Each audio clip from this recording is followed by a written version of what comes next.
Hello, I'm Lee Durrell, and I'm speaking to you from the Greek island of Corfu, which was made famous in Gerald Durrell's book, My Family and Other Animals. But it was in Corfu that Gerald Durrell, as a boy, discovered his great passion for the animal kingdom, which later on gave rise to his amazing career in wildlife conservation. I'd now like to read the first 26 lines of the book, My Family and Other Animals, starting out with Jerry's title of the first chapter, The Speech for the Defense. Why, sometimes I've believed as many as 6 impossible things before breakfast.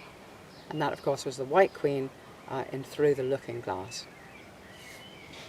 This is the story of a 5-year sojourn that I and my family made on the Greek island of Corfu.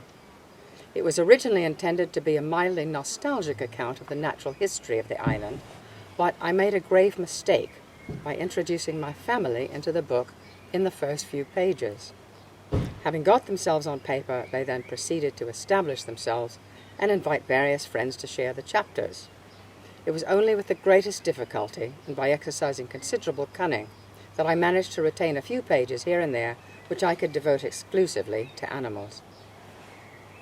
I've attempted to draw an accurate and unexaggerated picture of my family in the following pages. They appear as I saw them. To explain some of their more curious ways, however, I feel I should state that at the time we were in Corfu, the family were all quite young.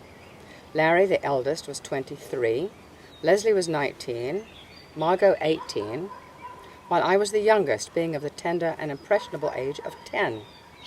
We've never been very certain of my mother's age for the simple reason that she could never remember her date of birth.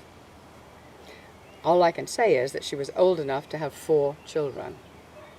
My mother also insists that I explain that she is a widow, for, as she so penetratingly observed, you never know what people might think.